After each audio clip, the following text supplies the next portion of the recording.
Hello and welcome to the Moviescramble podcast. You join us on this glorious summer official Scottish heatwave week where I am joined as ever by the ever delightful Mary. Mary, how the hell are you doing? I am very well, and despite the fact that the temperatures have almost started with a 3, I do not resemble a drumstick squashy this time around, so feeling slightly smug about myself in a way. It's always good to feel smug about not getting totally sunburned. Definitely is. I've managed to avoid it this weekend as well, but I'm still suffering the indignity of large swathes of skin peeling off of my legs from the peeling's the best bit. Oh yeah, it can be, but it's actually quite disconcerting when you see how much actually comes off as well. But yeah, let's not go into too many medical things here. I could be all day. So anyway, today we are going to be talking about the latest blockbuster of the season. We are going to be talking about James Gunn's Superman. Are you being serious right now? Yeah. You'd let me interview you as Superman. Sure. Ready? Let's do it, Cronkite. Superman. Miss Lane. Recently, you've come under a lot of fire for what some might. A lot of fire. It's a lot. Today, the Secretary of Defense said he was going to look into your actions. That's funny? My actions? I stopped a war. Maybe. Not maybe. I did. In effect, you illegally entered a country. This is how you're gonna be? I'm not the one being interviewed, Superman. Did you consult with the president? No. You seemingly acting as a representative of the United States. I wasn't representing anybody except for me. Around the world. And doing good. I would question myself in the same situation and consider the consequences. People were going to die. Now, this film is the first to come out of the newly formed DC Studios. DC Studios has James Gunn and producer Peter Safran in charge of it, and they have been given the remit to basically relaunch the DC films after the end of the DCEU, which really only just finished up last year. Given the last couple of films, like including The Flash and Blue Beetle, which were still on the old slate and really had nothing to do with the new blood that was actually coming in. So we have now seen the first fruits of their labour in terms of the fact that it is a Superman film, which a lot of people were looking forward to for a long time. We've had various iterations of the Man of Steel since he first hit the big screen in a major way in 1978. There were stuff before that as well, obviously, but let's not talk about that. It's been through trials and tribulations ever since. They basically flogged that franchise to death after the fourth film, and they've tried basically ever since to bring it back in a meaningful way. Now, some people, especially all the Snyder fans out there, would say, yes, he did come back in a meaningful way with Man of Steel, but for a lot of people, it didn't really hit the mark of what they thought Superman was going to be. So where we are with this film is Superman is on Earth. He has been known to the world for 3 years, and when we are introduced to him, he has just had the shit beaten out of him, and he's lying in the Arctic ice, all bloody, and basically cannot move to any sort of extent because of the injuries that he sustained when he was battling other metahumans who we haven't actually met yet. So instead of seeing Krypton and Jor-El and all the other various elements that make up an origin story, we are literally thrown into this story, which is 3 years old, which could be slightly disconcerting. Now, Mary, I know you have had a passing interest in various Supermen at one time or another. what was your sort of background to the whole Superman and DC thing, and what were your expectations for this movie? So I must admit, I have only ever seen the original Superman with Christopher Reeve. It's not really a franchise that I've been drawn to over the years, despite the fact that obviously Henry Cavill had on the super suit at one point. For some reason, it's just not a story that's ever really interested me, and I don't know why. There's no rhyme or reason to it. However, from the minute I started to see the trailers for this, in fact, take it back even before that, when they announced the casting of David Corenswet and Rachel Brosnahan, I was like, oh, interested in this, because obviously I like The Marvelous Miss Maisel. So that kind of had me on the hook a little bit. And then the trailer started coming out and I was like, this feels really different. It feels really interesting.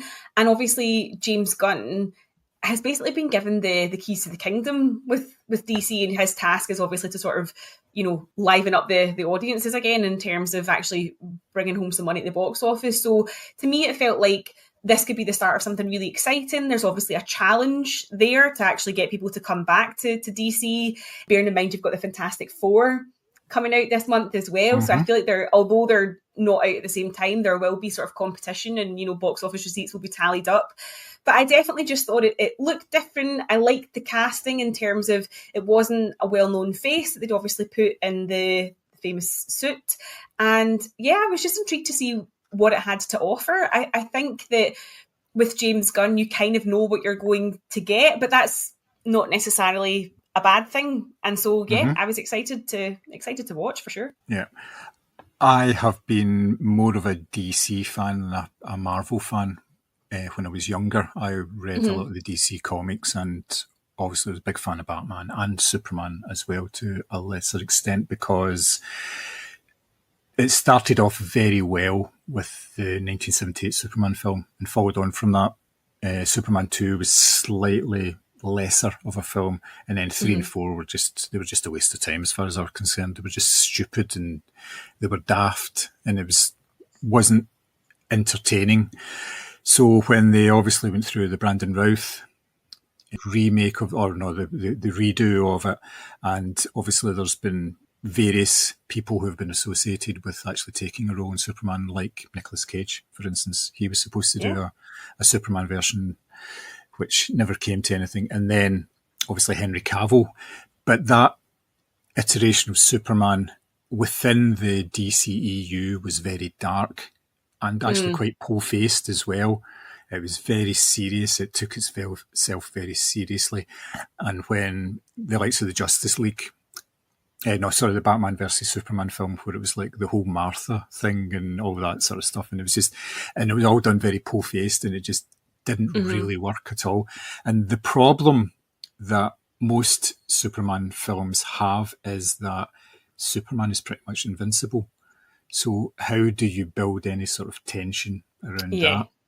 Which this film actually has done right from the very start, because you see him. It opens with him getting his arse handed to him, so he's not. Yes. And I actually really respected the fact that they didn't give us another origin story. Like, you were plunged right into the action. Like, as I say, I've not watched a lot of Superman films, but I know the story, and so I didn't need that fed back to me again. I like the fact that, we saw him kind of bloodied and kind of bruised, and there was this question of like, well, where is this going if he's not this sort of, perfect being who's never lost a fight? Where is this film going? So I really had a lot of respect for them choosing that as an opening. Yep. So let's talk the opening then, because he's basically lying in the snow, and it comes up on the screen that 3 centuries ago, metahumans were discovered. 3 decades ago, Superman arrived on Earth. 3 years ago, he was introduced as Superman, and then it goes 3 weeks, 3 days, 3 hours, 3 minutes. And then basically the star of the show turns up in the form of Krypto, the superdog. I thought I would say that he was probably the best thing that could possibly have happened to that film at the start, because it sets it up in such a way. What did you think about the fact that it was so early on that the dog was involved in it? I love this, because I read that James Gunn has based it on his own dog, who is a rescue. And so like there's a lot of like personality infused there. But I really liked it because I felt like from the offset we were given like a sort of levity, I guess. But and as you've said, the Henry Cavill films are very dark, and even the posters look dark and his suits look dark.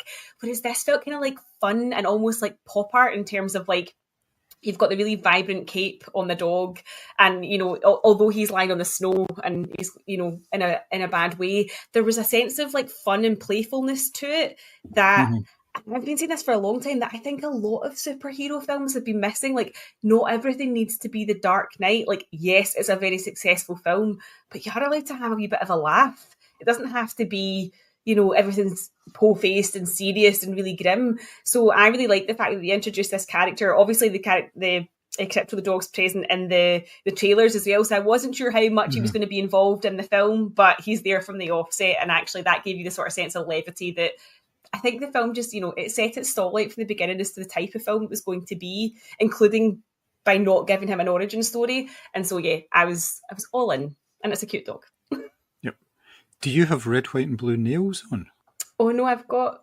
Oh, sorry, like just I different thought summer colours. Did you think I'd done Superman nails? I did. Yes, yeah. Well, I mean, I will talk about how much I love David Corenswet, I'm sure, but it hasn't gotten that far yet. Yes.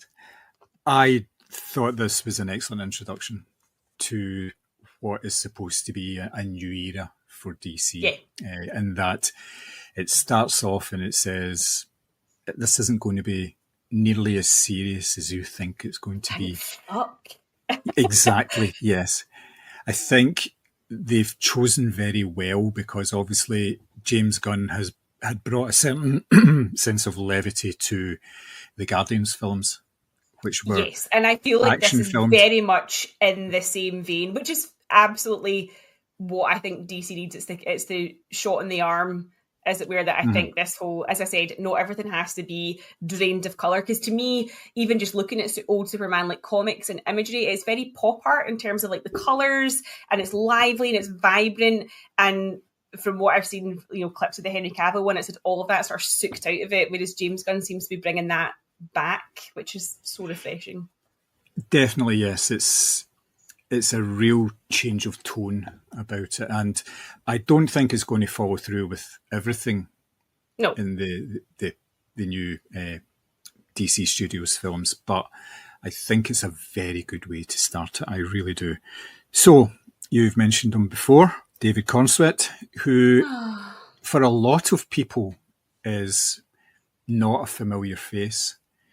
How much of a chance do you think they were taking on this by bringing in I don't want to say a relative unknown, because he obviously has got no, but I get what you mean, though. Credits and everything, but yeah, he's not well known. He's not like a major star. Well, he is now, but he wasn't before now. So, what did you think about that? And how do you think he did with the pressure on him to be the Man of Steel? I think that's absolutely the right decision. I feel like casting a big name would have been a huge mistake, because if you're going to reboot an entire universe, which is what this is, you can't, I feel like having somebody that everyone knows or can read, because like certain actors, although they're very good and they disguise themselves in a number of different roles, there's always like maybe like a wee tell or a wee something that you're watching insert name here performance, whereas a lot of people are not going to be familiar with David Corenswet's work. And so placing that, I don't know, this reboot essentially in his hands, oh, don't get me wrong, it's a massive challenge, but I think he absolutely rises to it, because there's a couple of things. One, I think his Clark Kent is significantly different to his Superman in terms of physicality and vocal performance, which again, I'm sure we'll talk about. But I also think that he's not like, and sorry to David Corenswet if this was the aim, he's not like this steroidy, like, Cavill build. He looks like he was raised on a farm in Kansas. Do you know what I mean? Like, he's not this ridiculous, like, stereotype of a superhero. He does just look like a normal man as well.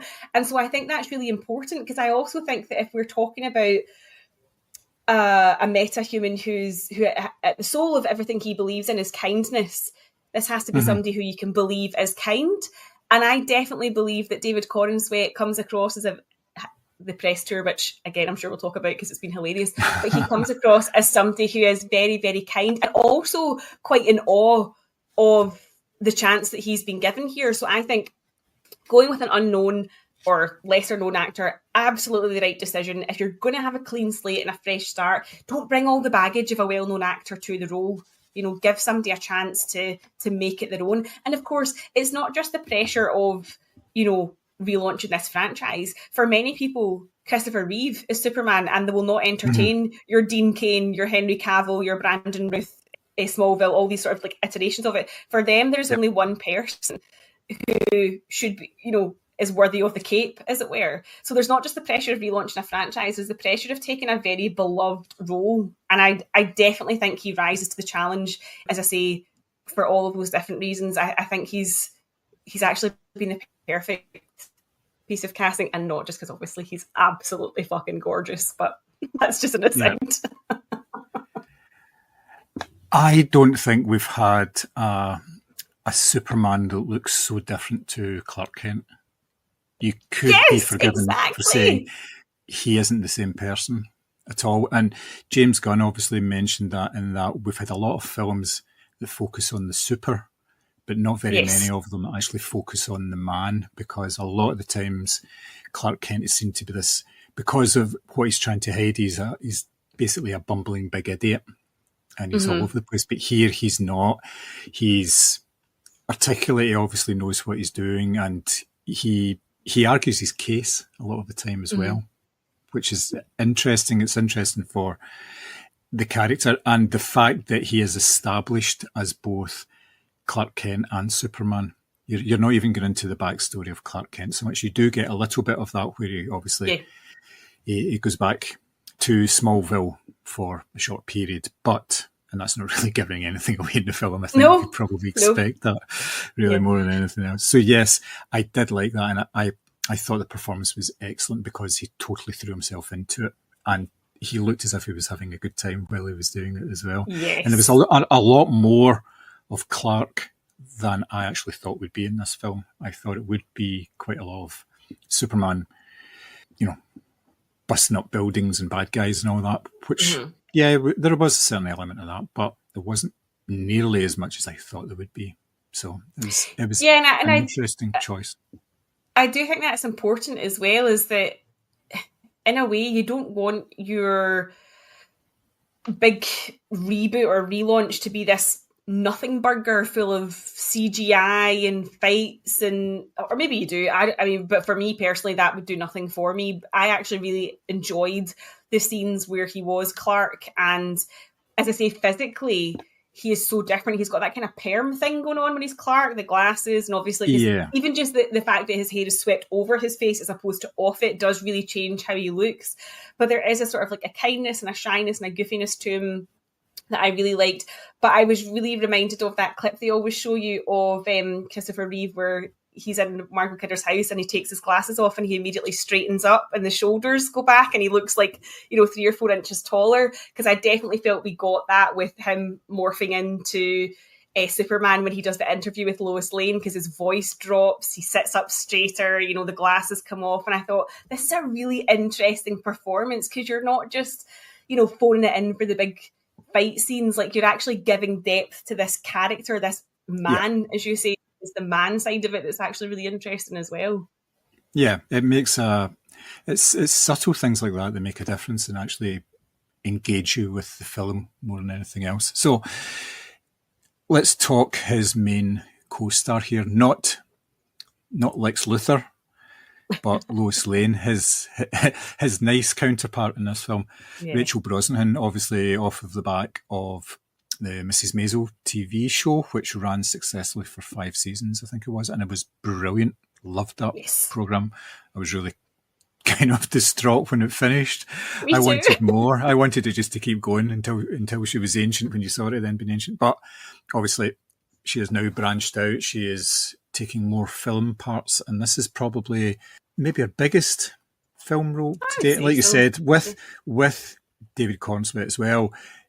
She is not the biggest star out there, but obviously second billing in this film, well, maybe third billing in this film, but yes, still pretty good.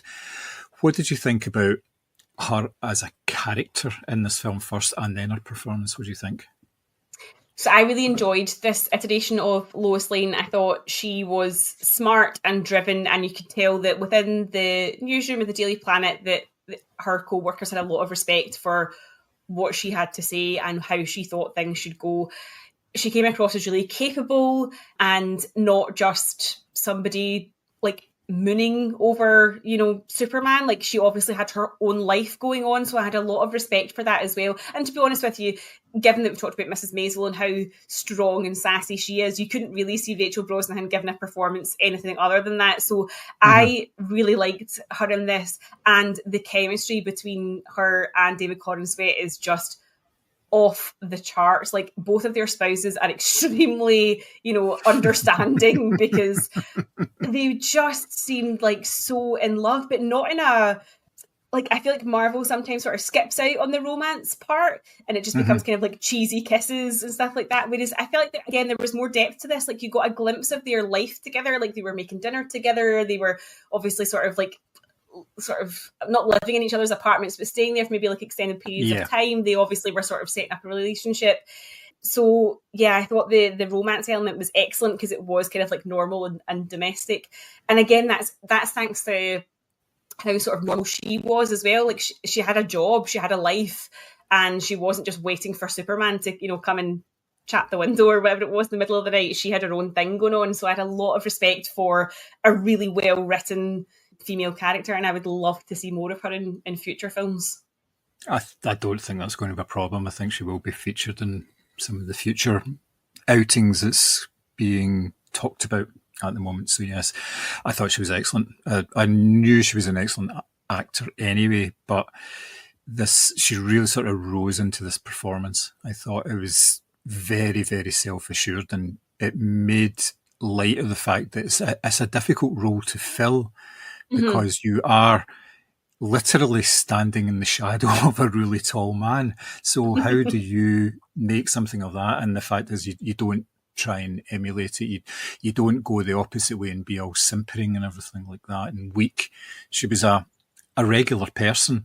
And like, there was one bit where she says, I told you I'm no good at relationships. So, it spoke volumes about the type of person she is. She obviously wanted to have relationships, but things got in the way in terms of the fact that she was focusing on herself, not necessarily on her career, but she was focusing, and you could tell that she was somebody who focused on herself and wanted to make sure that she was all right. And a relationship was possibly secondary. And that's a slight difference again, because when you get that sort of dynamic and that sort of story, it's usually done in a way that makes him quite hard as a character, and it makes him quite brittle as well, but it wasn't done that. Like I say, the whole thing about it was a relationship that had been going on for 3 months already, and they dropped that quite nicely in to there. When she came back to her apartment, he was there making dinner, and he says it's their 3-month anniversary. So you knew from that one line that they'd been through the whole mad passion of the first month or so, and it was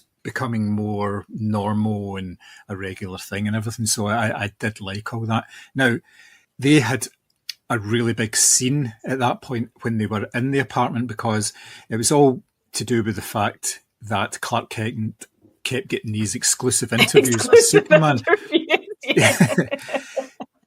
So he agreed to be interviewed as Superman by Lois, and that whole scene, which went on maybe it was about 7 or 8 minutes, it was quite a big chunk of the movie, that basically they stopped everything in order to have this character development moment for the two of them. What did you think of that? Like, how do you think it was quite a bold move? I do think so, because again, it comes back to this thing. It could have been this like CGI smash fest, and it wasn't. It gave you moments like this where, you got to understand that he was quite defensive of Superman's actions, and there was obviously a lot of hilarity, like where she was saying like, well, that's on the record now, and he was like, well, I meant it off the record, and she was like, well, you have to say off the record before you say whatever it is you're going to say. But you got this understanding of how passionately he felt about the work he was doing, if you want to put it that way. You know, he felt that he had done the right thing in stopping this war, and that, you know, his actions were to preserve, you know, the nation. And she didn't. She was going in a completely different angle. You kind of thought she might soft soap him a little bit, but she absolutely didn't. She like put on her journalism hat, as it were, and went in with the hard questions. And you could tell that shocked even him, because he thought he was going to get an easy ride of it as well. He thought this was like jokey. But I really loved that dynamic between them, because it showed that, you know, in that situation and given the choice, she was making the correct decisions for her career in order to get the best interview out or the best headline out. And the of that, he was extremely defensive of his actions as Superman. So it was it established a really fantastic dynamic between them that you got to see sort of snippets of as the film progressed. But I love that they took the time to build a scene like that in, because for me, and I've always said this about Marvel as well, I'm so much more interested in these scenes than a big dramatic set piece where buildings are falling down. Like, that to me is where the heart of these types of films lies. Yeah, I thought it was very ambitious, considering the fact that this isn't an overly long film. You're talking about just over 2 hours here with this film. So to spend so much of the real estate on that one scene just to develop these characters. Now, I think it's quite a smart move, because you're not just developing them for this film, you're setting out how they behave in the future as well. So you don't need to repeat it. You don't need to do it again and again and again. Whenever if they do a sequel or they're involved in some of the spin-offs and things like that. So yes, it was excellent. And because you had two very good actors who were reacting to each other, like say, Lois's questions were, it was almost like devil's advocate sort of questioning. She wasn't taking a particular stance. If anything, she was just trying to get him on the back foot when he was answering, and he would say something, she'd say, "Oh, but what about?" And then ask another question straight off of that, and he was saying, "But no, you know," and you could understand what he was trying to get across, but he wasn't doing it very well, because no, he was not. he was thinking, and he was vocalizing in terms of the fact that he was doing the right thing. And then when he was questioned why he was doing the right thing, and was he actually doing the right thing, because you're pitting one country against another, you stopped a war, but what was behind all that? Why was that all happening and everything? So, which led nicely on to the main antagonist in the film. Now, for any good film, you need a protagonist and you need an antagonist. In this case, the antagonist is probably the most famous one in the DC universe, which is Lex Luthor, Nicholas Hoult. In this case, what did you think of him? I mean, a tech billionaire who's obsessed with an immigrant who's dabbling in wars in other countries. Where the hell did they get the inspiration for this from? Nicholas Hoult is having the time of his fucking life in this film. Like, it's so camp, it's so hyperbolic, and it's so at odds with what David Corenswet is trying to do with both Clark Kent and Superman, which is why he's got the room to do all of this kind of over-the-top stuff. But I mean, there's glorious close-ups, proper, like, you know, looking down the barrel of the lens of him just absolutely losing his shit because things aren't going right. And I love that. I love how over the top it was. I loved every time you saw inside that control room where he'd, like, initially you see it's the hammer of Baravia that Superman's in a fight with, and he's like, B12, now D4, now blah, blah. And it was like he was using like computer game moves essentially to beat Superman because he's worked out his fighting patterns. But I loved him in this. I thought he was a great villain, and he was, you know, he wasn't trying to be anything other than bad. Like, there was no moralizing who Lex Luthor was. You weren't given the sad backstory of actually this is why he's turned out this way. He was just a shit, and that was fine. It was absolutely perfect. And as I say, Nick Hoult is having the time of his life, and I loved the scenes that he got to share with Superman, because I just thought it was properly like good chemistry, like two actors really sort of at the top of their game doing really good work, which is not maybe something you'd expect from a Superman film, because it's not necessarily like a serious drama. It's not like, but it is almost Shakespearean in a way. It's essentially, it's good versus evil. So I had the time of my life watching Nicholas Hoult have the time of his life. I thought it was great. Yeah, I really like the fact with the character where I think it was in the third act, and they were speaking directly to each other about why are you doing this, Lex? And he says, well, it's hatred and rage. I know it's hatred.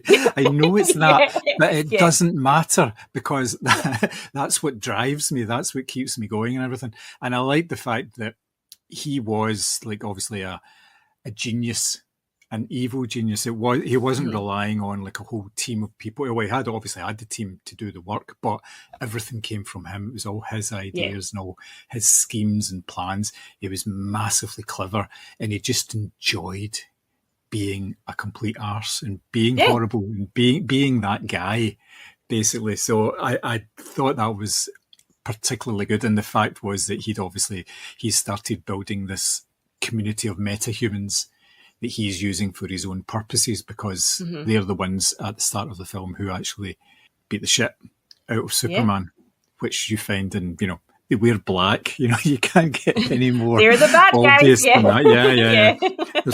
So, yes. So it was, if you actually sort of boil the film down, it is, in essence, it's just good v evil, and it's a very good person playing good and a very good person playing evil as well. So the fact that they clash.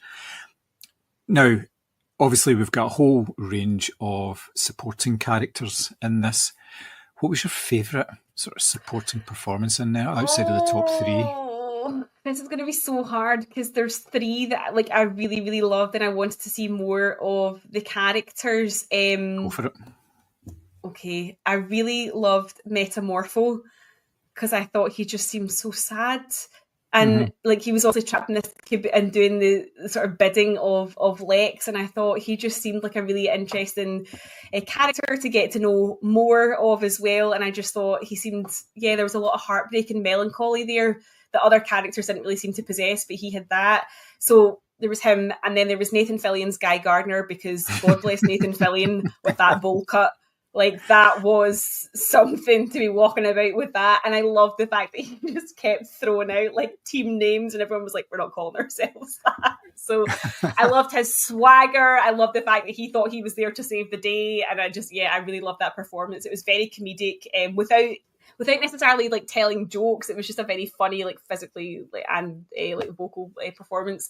And then, of course, I really liked Mr. Terrific. I thought Eddie Gathegi was excellent in that role. A character that I'm not, as I say, because I did confess at the top of this pod that I've not really watched Superman films, a character that I'm not familiar with, but I, again, was completely fascinated by him because he almost seemed like the sort of antithesis of Lex. He was clearly very capable, clearly very intelligent, clearly very tech savvy, and yet he was using it for all the right reasons. So more of those characters. I could not get enough of them. Genuinely, every time Nathan Fillion swaggered on screen, there was just joy in my heart. What a lovely performance that was. These just all seem like people having good fun, and I think that's what we're missing with these big blockbusters. Is yes, we can have a serious message, which this film does have. Again, yes. We'll no doubt talk about that. There is a very serious point to this film, but that doesn't mean we can't have fun while we're talking about the serious message or, going through the metaphors. And I just think these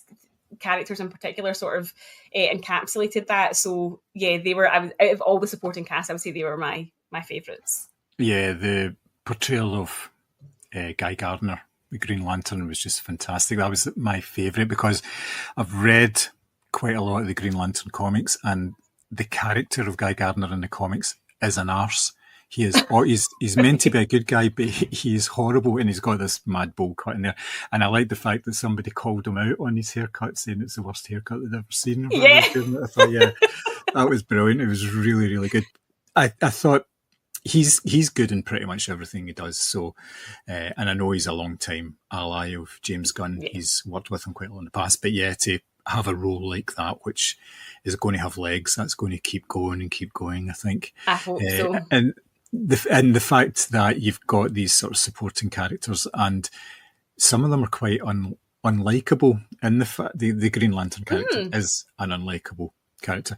And Mr. Terrific, yes, he's a great character, but he's got a bit of an edge to him as well, where he doesn't suffer fools gladly in any way, and he gets upset with the others, especially the Green Lantern character gets very upset with him because of the way that he goes on all the time. He cannot stand the shit that he comes out with, basically.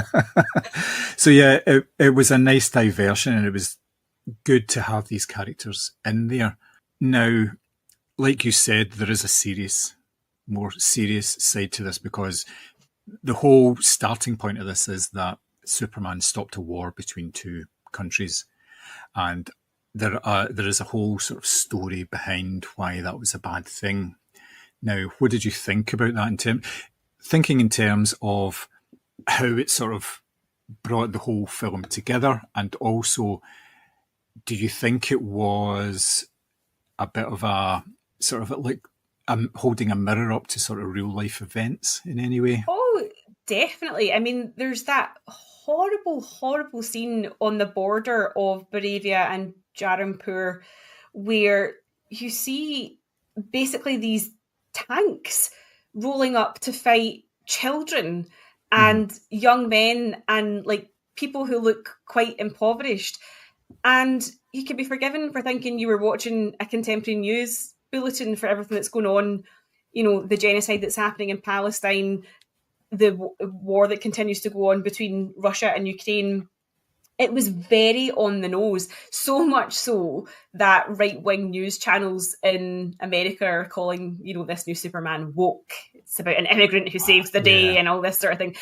And obviously you've got all these nefarious sort of tech billionaire bros like Lex Luthor who are having a say in how the government is run. Like, it genuinely is not that far from life as we know it.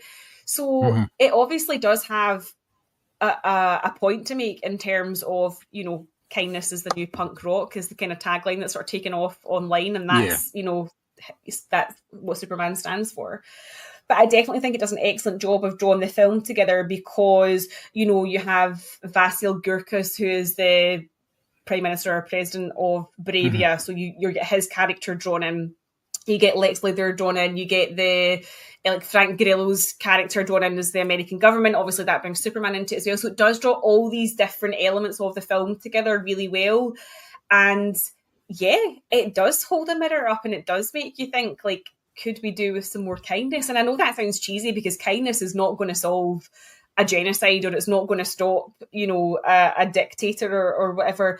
But actually, all of this stuff sort of stems from the top, and all the characters at the top of this film are all serving their own agendas. Superman genuinely believes he's doing good, as in the greater good. It's kind of a hard point to miss.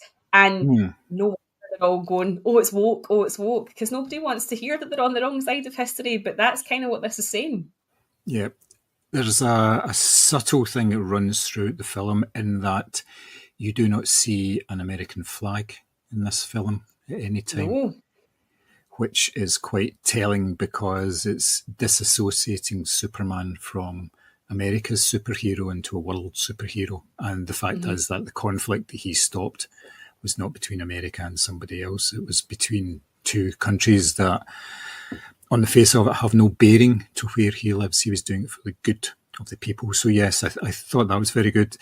This whole, I've said it before about using the term woke. It's just nonsense. It doesn't mean what these people think it means. No. And it's just used as a, you know, a way of putting somebody down or putting something down. And every time you hear it, you just have less and less respect for the person that's actually saying it. More, you know, when they're using it in that sort of context. Yeah, but imagine seeing a film that's about kindness and saying that's woke. What, should they have just let, you know, children be bulldozed? Would that have been not woke? Like, that's what I don't get in terms of reaction to this film. And, you know, James Gunn has been very pointed in saying this is a film about an immigrant, and if that's woke, then fuck it. You know, this is exactly what this film's about. And I don't understand how people that don't understand that all of the original sort of graphic novels or comic books, whatever you want to call them, were all metaphors for what was going on in the world at any given point. So they've always been woke, if you want to call it that. Like, they've always been trying to hold a mirror up, as it were. Sorry if you don't like what you see. Yeah, you're right. Everything to do with comics and all that has always been, it's morality tales. It's about doing the right thing in one way or another. Standing up to bullies, basically. That's what it is. So, and, you know, having somebody to look up to that, you, like you say, is kind and is good and does the right thing and does it for their own reasons rather than a political reason or to be in charge of somebody else. So yes, I thought that was quite effective in the way that they did that. So yes, but I also thought it was reasonably subtle. They didn't hammer it home. They didn't need to, because there's a whole history of Superman there that's what he does, you know. It's what he's all about, which I thought was great. Now, we are introduced or reintroduced here to the Fortress of Solitude, which works in several capacities. There are a bunch of robots in there which service Superman's needs and basically are chew toys for Krypto the Superdog at the same time. And what I found quite good was it was also a place where he could like soothe his mind as well. He could relax and go a bit deeper, which you don't really think of that in the Superman character. You think of him as being strong all the time, but even when he was lying there, when he was getting like sort of doses of the yellow sun, he was getting shown pictures of his parents and the message from his Kryptonian parents, because it soothed them. It sort of balanced his mind. I thought that was nice. Did you like that whole thing about having that again? It was a bit of a downtime moment as well. Yeah, so I think, again, this is a film where a lot happens, and you've said, like, it's only, like, just over 2 hour runtime, so the fact that it actually gives you these little pockets to breathe, I think is quite generous. A lot of filmmakers maybe wouldn't do it, but I really love those moments, because, again, it reinforces who Superman thinks he is and what he's here to do, which is obviously this spread kindness, do the right thing, but at the same time, you never think of, like, the pressures of being Superman and always doing the right thing and getting in these fights and protecting people might actually take its toll on a person. And so having these moments where he can just, get his repairs done to himself in his suit, listen to messages from home, and actually just take a breather. Like, I also thought that was a really interesting point, because he is supposed to be superhuman, but even he needs those moments of quiet where he can just refocus himself. So again, like there is a message there about, you can't pour from an empty cup. And so you need those moments to recharge. And I think, I hate using the word brave, but it does feel like a bit of a brave decision to actually show that as well, and to show that, even Superman needs, 5 minutes to collect himself. Like, I think it's adding layers to a character that we probably haven't seen before. And I really appreciate that. Yeah, it's definitely a good thing. And it's showing that even if someone looks invulnerable and totally stoic and everything, then there's a hell of a lot going on behind the eyes. Even people like that have self-doubts and they need to get things sorted. And they kind of echoed that with some of the other characters, the way that the Justice Gang in particular, because they wanted nothing to do with Superman, and it wanted nothing to do with trying to find him when he had actually been arrested. And they subtly changed as well. They didn't need to do as much in terms of subtly changing, because we are going to see these characters again. So they're going to have their moment in order to develop fully as characters. So we briefly mentioned it at the start, the publicity for this film. Chef's kiss. I cannot put my phone down, because every time I go on TikTok, there's a new video with Rachel Brosnahan, David Corenswet, and Lex Luthor, and Nicholas Hoult. I'm obsessed with this press tour. Like, it's so well done. Like, they've been answering questions about how well they know each other. They've been doing little jokey things, like Nicholas Hoult standing in front of David Corenswet on the red carpet, chest all puffed out. They did a trust fall exercise, which was hilarious. Like I said, God bless David Corenswet and Rachel Brosnahan's partners, because they also did a video where it was the two of them just gazing into each other's eyes, paying each other compliments for 20 minutes. That's a lot. Not in character, just as each other. But I have adored this. What has been so good about it is it's been playful. So, like, they've even done like the Lad Bible snack wars and stuff like this, and it plays into the type of light touch that this film has as well. Like, these are three people enjoying themselves, talking about the fun that they had on this set and the fun that these roles have brought to their life. And I'm all for this. More, please. Like, I will happily just sit and mindlessly doom scroll hours of, cast videos while they talk about how much fun they had. But I think that it's also very savvy as to how films need to be marketed now. If you want people to go and see your films, you need to be all over TikTok, all over Instagram. You know, a big poster or a trailer in the cinema isn't going to cut it, because actually if somebody's not in the cinema to see your trailer in the first place, you need to reach them somehow. And I think they've nailed it. Like, it's three people having fun, enjoying each other's company, talking about, you know, a big blockbuster film. It's brilliant. Yeah, it's been very well orchestrated. I saw one of the sort of clips yesterday, the day before, and they're in between interviews, and you hear somebody saying off screen, all right, we're just about to bring the next person in for the interview, you've got a minute. So they'll get the phones out, and Nicholas Hoult is looking exclusively at pictures of David Cornswet as Superman, and he's expanding it, so it's just his face on the screen, and he's just looking at it intently, no expression, because he's sitting beside the two, and he's just looking, and then he says, right, we're ready, and he goes, right, and he puts his phone away. I love that. Just brilliant. And of course, they're all making a big deal if he's obviously got platinum blonde hair at the moment for a new film role, so they're obviously they're making a big deal out of that. And then I don't know if you saw the lie detector one as well, where it's Nicholas Hoult and David Cornswet, and they're both picked up to lie detectors, and there was a wee bit of chest puffing when they were debating how tall the other one was, but all in good fun. Nice. Oh, that's brilliant. So this is the start, like I said at the start, this is the beginning of a new era for DC Studios. Do you think that this film worked as a standalone film, or do you think there were too many reintroductions and sort of things to lead on to the next film and the film after that, and, you know, like building a new character or whatever? Or do you think it worked as a standalone film? No, I definitely think it worked as a standalone film. Don't get me wrong, there's a lot of introductions to characters, because, as we've said, you're sort of rebooting an entire universe.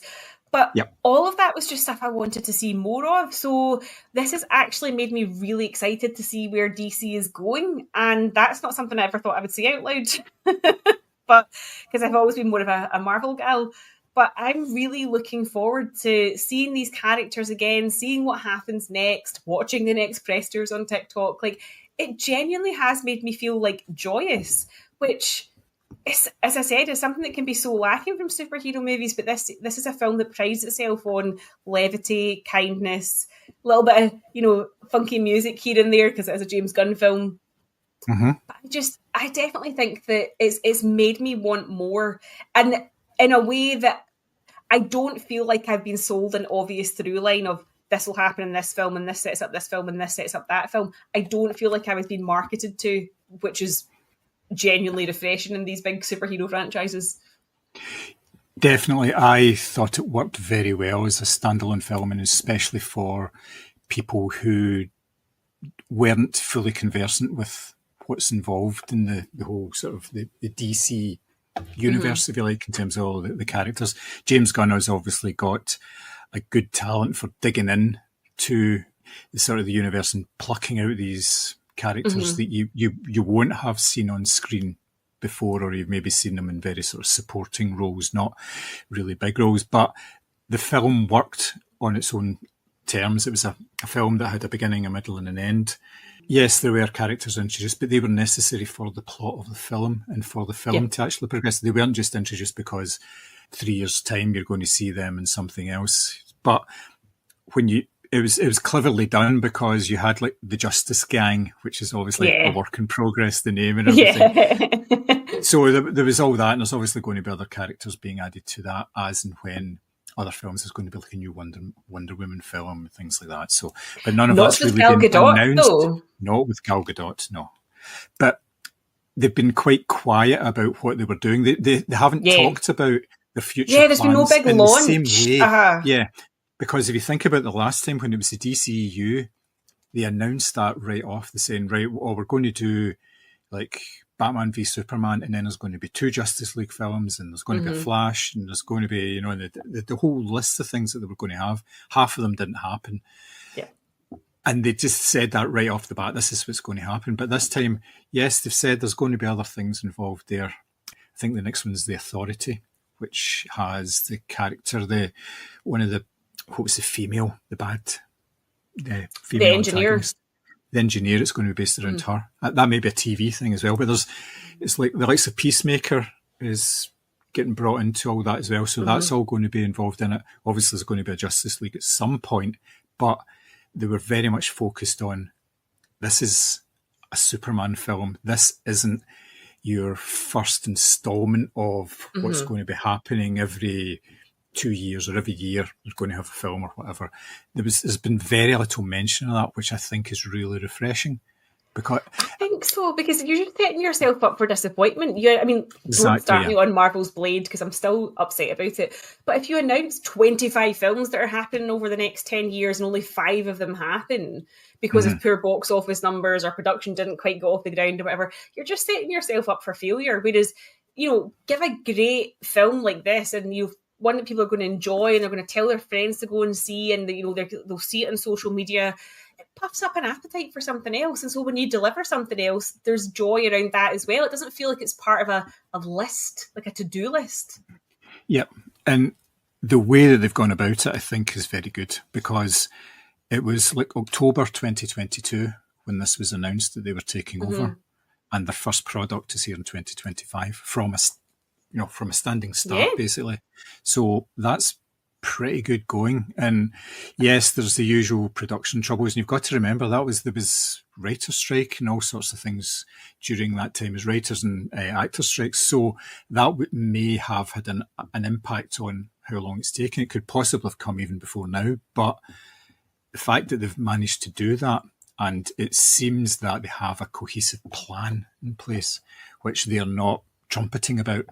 So therefore they're going to avoid disappointment and everything as well. I think it's a very good thing, and I think they're off to a very good start with it. So I think so. It's very shrewd. Yes, very. So given all we've talked about and our opinions, this question does seem a little redundant. I seem to say that all the time when we talk about this question, but would you recommend this movie? Oh, absolutely. Like, honestly, as well as it being like a big, like good old-fashioned popcorn blockbuster, there's some genuinely gorgeous visuals to look at. There's great performances, fun little bits of music, really fun characterization, and a really nice, strong message at the heart of it. So buy your tickets and look up, as the hashtag says. Very good. Nice. So that is a review of Superman.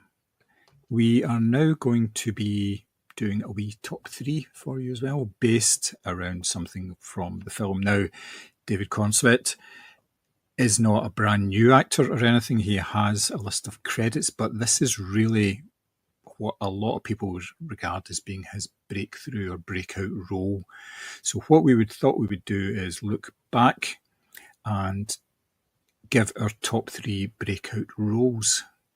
So, Mary, you're first. So what have you got for us? I have got Alan Rickman's performance in Die Hard. So nice. I think this is one of the most iconic film performances of all time. And actually, Alan Rickman had been working away as an actor within the theatre. He studied at RADA. He was a big part of the Royal Shakespeare Company. And he actually had a Tony nomination for playing the Vicomte de Valmont in Le Liaison Dangereuse. But he'd never set foot on a film set. So at the tender age of 42, there's still time, people, he decided he was obviously cast as Hans Gruber, this cultured, calculating villain who completely redefined what an action movie antagonist should look and sound like. His performance actually landed him on the American Film Institute's list of top film villains. So despite the fact this is his first film role, I feel like you can't tell, for starters. He brings this sort of theatrical precision and charisma that really elevates the character beyond this sort of two-dimensional bad guy. He reportedly influenced the script to make Gruber more refined and intellectual, which obviously aligned with his strengths as a classically trained actor. And his performance absolutely stands out. He gives some of the most memorable lines in the film. If you've ever been to see a rescreening of Die Hard, there are people that stand up and shout the lines at the screen. They cheer every time, he says something. And I just think he is the template. as it were, for the suave villain. His delivery, his physicality, his subtle humour. Gruber is terrifying, but also oddly likeable as well. Like, you want to see more of him, and I feel like that's a balance that few villains actually achieve. And obviously from there, he went on to do, huge films such as like Sense and Sensibility, Dogma, Love Actually, and Harry Potter. But for me, as breakthrough roles go, this is like a masterclass in menace, wit, and depth. I just think if that's how you're going to land in Hollywood, take note, everyone, because this is just chef's kiss. Yep, absolutely. It's one of the best, like I say, best bad guy performances on screen, and so many people have tried to emulate it or be that character. But yes, it's just amazing. He's so cynical as well, and it's brilliant. He's a bad guy, but he hates being a bad guy. He just wants an easy life, really, and everything. But yeah, it's just brilliant the way he comes across, this yuppie bad guy, because obviously it's an early 80s film as well. But yeah, just superb, absolutely brilliant. My first choice is Natalie Portman in the film Leon, where she plays, it was actually her screen debut role as well. She plays a 12-year-old child called Matilda, who, if you have seen the film, I'm going to spoil a wee bit of the film anyway, but it's from a long time ago, if you're allowed. It's from a long time ago, yes. It's from 1994, so yes, that's even before our 1995 marathon. So yeah, she is living next door to the ever mysterious Leon, the professional, the hitman, and her family gets basically murdered by Stansfield and his crew of policemen because of a deal gone wrong, and she is the only survivor, and she basically ends up living with Leon and to a certain extent looking after him and making him a little more human. Now, the performance itself is obviously, it is a young girl, but it's got such depth to it. She is just absolutely fantastic in it. There was a nice wee note in the film that she learned how to make herself cry on cue, because in the first scene where she has to cry, she couldn't do it. So the crew sprayed her eyes with mint oil so that she would actually shed tears.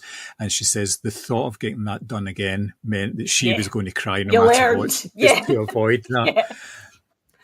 But that aside, the performance is so assured for somebody who is so young now. A bit of that's obviously got to do with the writing, but the performance is massive, and she more than holds her own with all these adult performances, the likes of Gary Oldman, for instance. She's a very memorable scene with him in the police station, and it's just absolutely fantastic. And it's obviously set up her career from then on, because so many kids who give memorable performances just tend to disappear for one reason or another. They just cannot replicate it. But obviously she has made a career from that very good starting point. So yeah, it's my first pick. That is a great pick. I remember the first time I watched that and thought she absolutely acted everybody else off the screen. And it's no wonder in a way that she's had this, really lengthy career, because if that's what she was doing when how old was she in that film?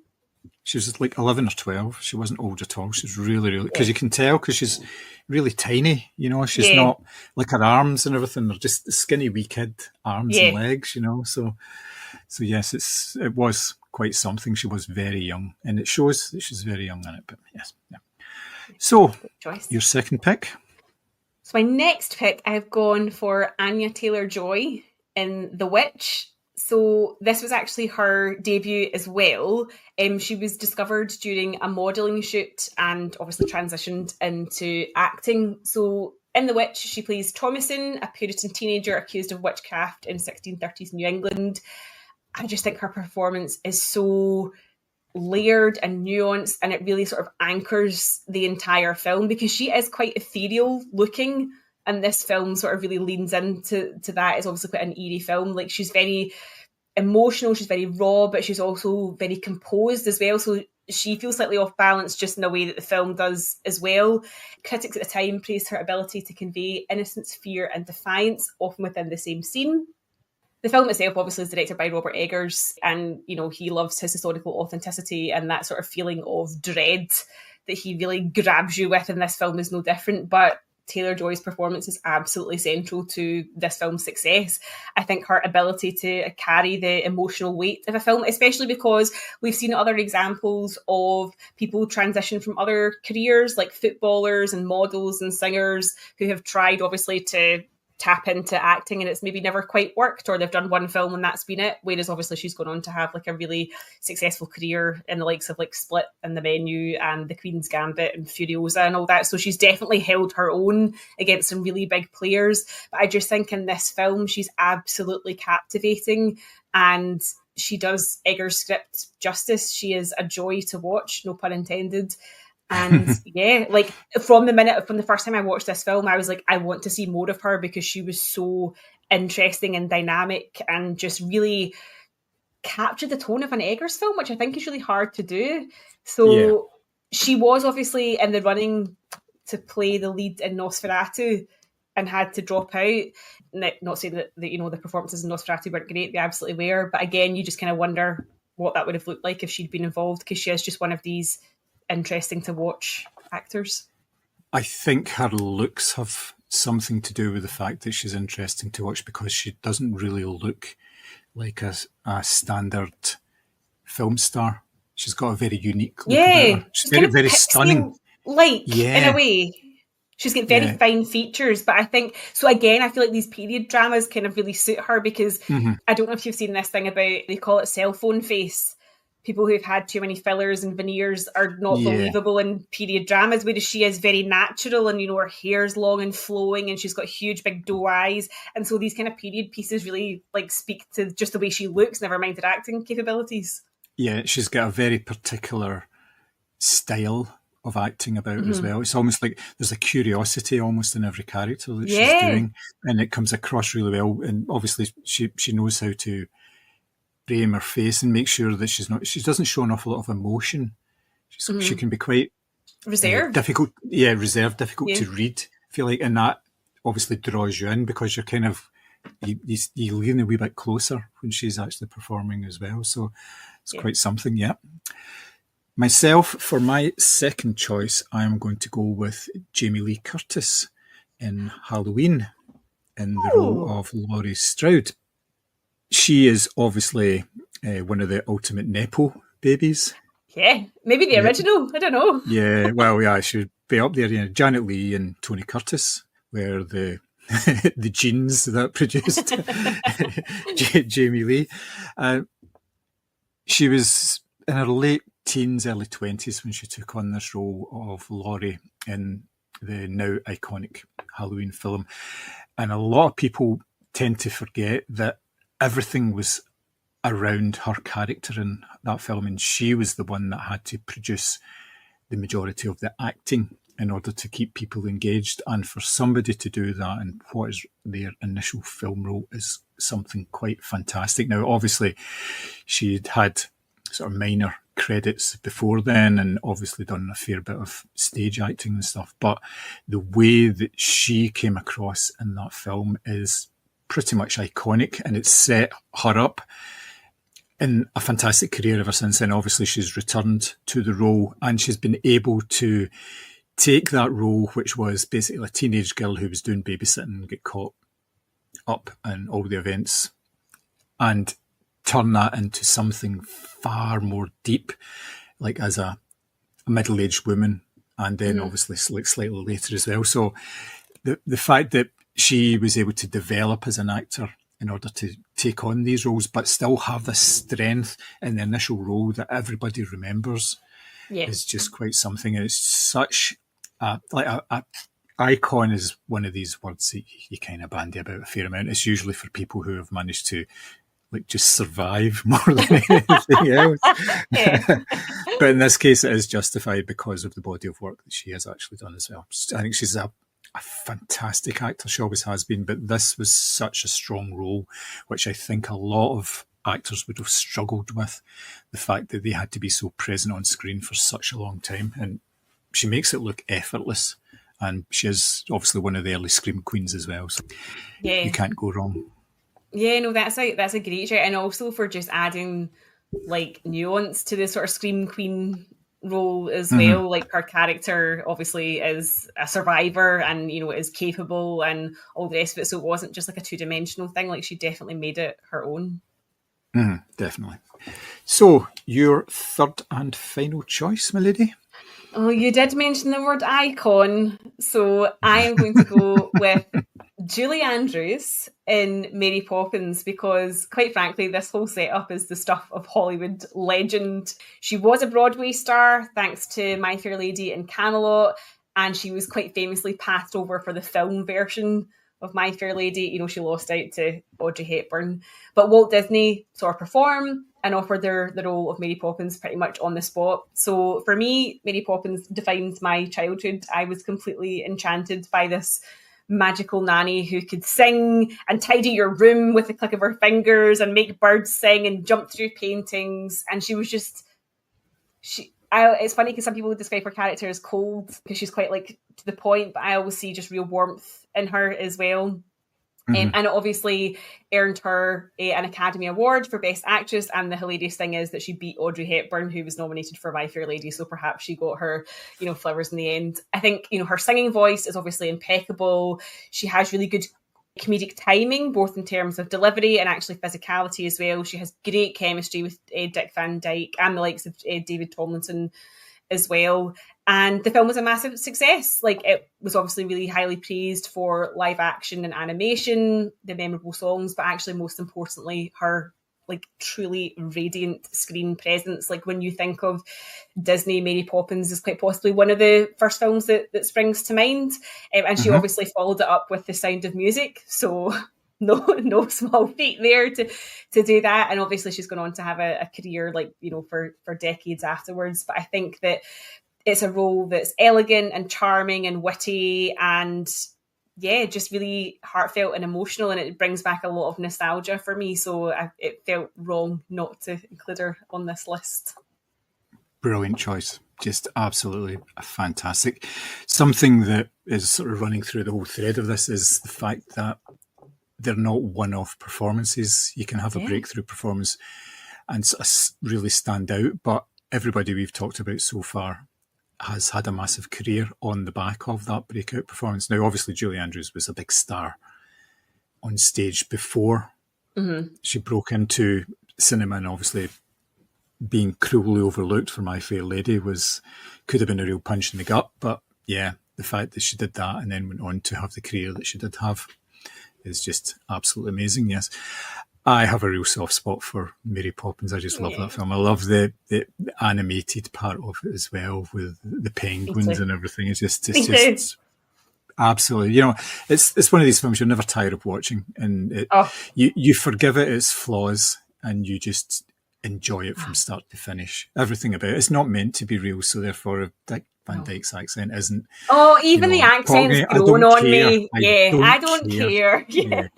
Because it's a really good performance from him as well. So everything about it, but yeah, everything kind of hinges on the character of Mary Poppins, and it's just, yeah, absolutely brilliant. So I have changed my last choice. I was going to go with Lauren Bacall and To Have and Have Not, but I'm going to save that one for if we do a first performances, because it's a really good one for that rather than doing this.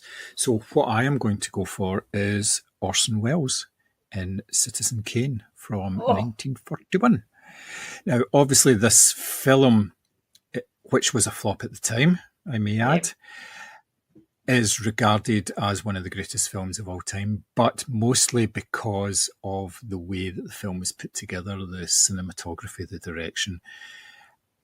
His performance in this film as Charles Foster Kane is fantastically nuanced. It's just, it does the bombastic, it does the small.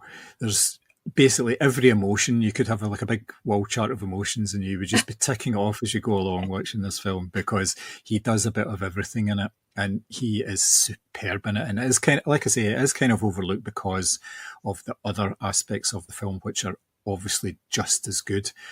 But to have that as your sort of opening screen performance, I know, again, with Orson Welles, he had like a theatre career and he was doing radio plays and everything. But for so many people, this was the first time that they actually saw him in such a big film, such a big release, and his name was sort of known to the masses at that point. And I'm just blown away by the fact that he was able to do so. He was able to actually like take this film from start to finish, direct it, be involved in the cinematography, be involved in all like these techniques that he had to basically make up as he was going along in order to do it, and also be in a position where he's thinking about his acting performance, which a lot of the time would be pushed to the side because there's so many other things. Like the story with Dick Van Dyke is in Mary Poppins is he'd come off the back of another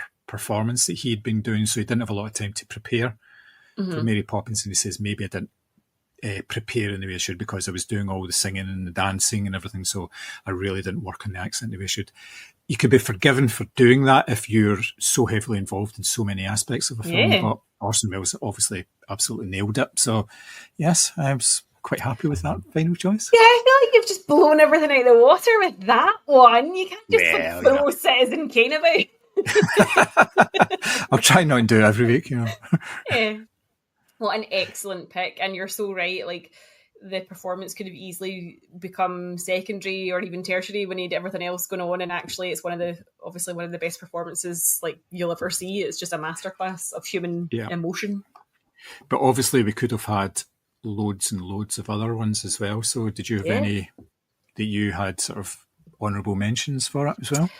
I did. I had Kirsten Dunst in Interview with the Vampire as well, because she's my twin, so selfishly I just picked that. But that I was torn between her and Julie Andrews, and Julie Andrews won out in a celebrity death match that happened in my head. Glad I didn't see that projected anyway. That's good.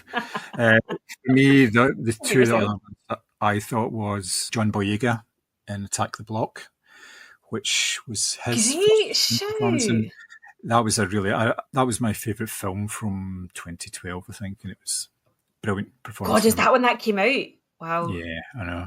And Edward Norton in what was it? Can't even remember the film. He was a student film. It was a Richard Gere film. Richard Gere's a lawyer in it, and Edward Norton gives this fantastic performance. I shall look it up. Something to do with fear. Is it a John Grisham adaptation, or am I talking crap? I think it's of that style. Maybe that's what I'm getting confused with. Just because you said it's a lawyer film, I wonder, because I'm sure Richard Gere's done a John Grisham adaptation, but maybe I'm just getting confused. Yeah, I keep thinking of Cape Fear, but it's obviously not. So that's terrible. Primal Fear. Primal Fear, yeah, it was the Edward Norton film Primal Fear. He's fantastic in that as well, and it's I won't give it away. I've seen that. No, I've seen that. I watched that for the first time just a few years ago, and it finished. I Chris had seen it before, and I remember just turning around and going, "What the fuck?" Like it's such a good film. Like you go into this blind, you're never guessing how this film is turning out. It's so good. Nice. Yep. Oh, definitely. I was pretty much like that the first time I watched the film. It was a real. You're going, oh, especially I was watching it on my own and I was lining up to go, but. Yeah. So, yeah, it was all good. So, that's us for today. If you liked what you heard, please give us a positive review on the podcast app of your choice. A nice wee 5-star review would be very welcome. Thank you very much. It does wonders in promoting the pod and getting us out there for other people. So if you could do that, we'd be eternally grateful. If you can drop us a message at the same time as well, and we will respond to you. You can get in touch with us by email at podcast@moviescramble.co.uk. And as I say, we are on all the social media channels. So please just search for Movie Scramble and you will find us. We use the same logo pretty much everywhere anyway. So it's all the same.